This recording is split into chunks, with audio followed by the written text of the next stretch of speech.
Hey guys, Red Eye Gaijin here. Today I'm going to talk a little bit about PSY or PSY, and this is the Korean guy who has sort of become a overnight success with his sort of rappy K-pop hit, Gangnam Style. If you haven't heard it, just type in Gangnam.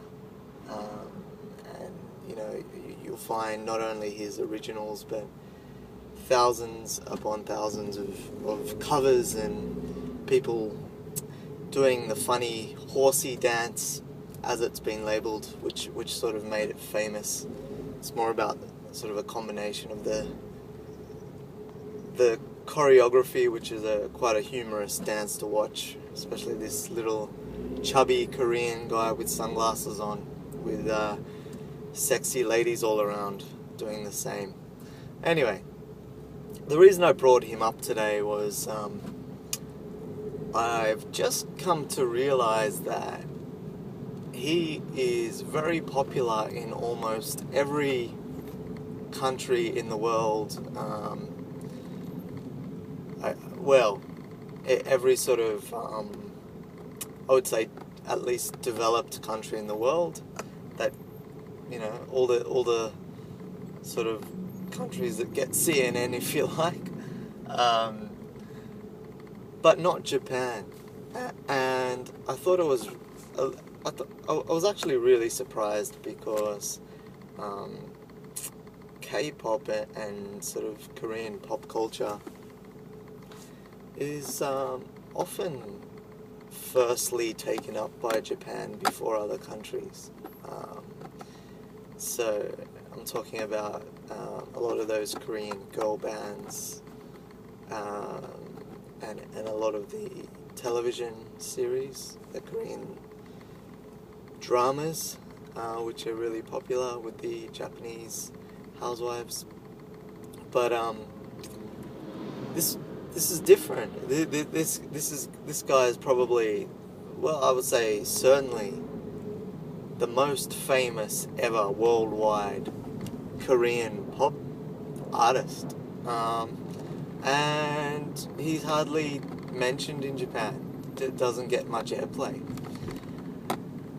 And so I started looking into it a bit, and there were some reports that this is directly related to the recent tensions between Korea and Japan on the political front. I didn't think that would ever happen.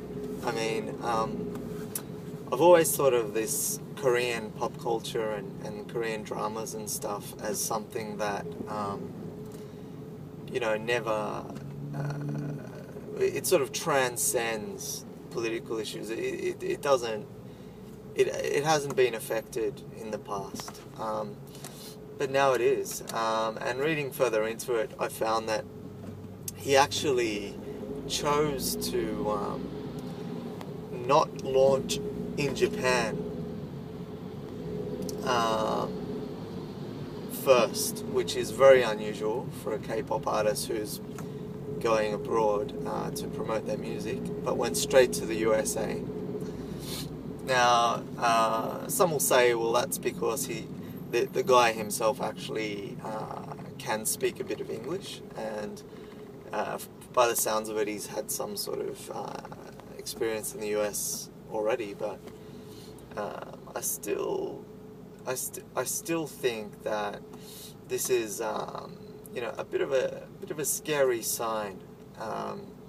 That these political issues between the two countries are actually now impacting on, the youth culture and the youth mindset, because, K-pop is definitely something for younger people, including the younger Japanese that get into it. But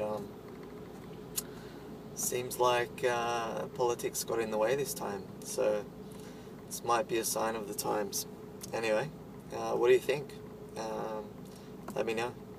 Cheers. Red Eye Gaijin.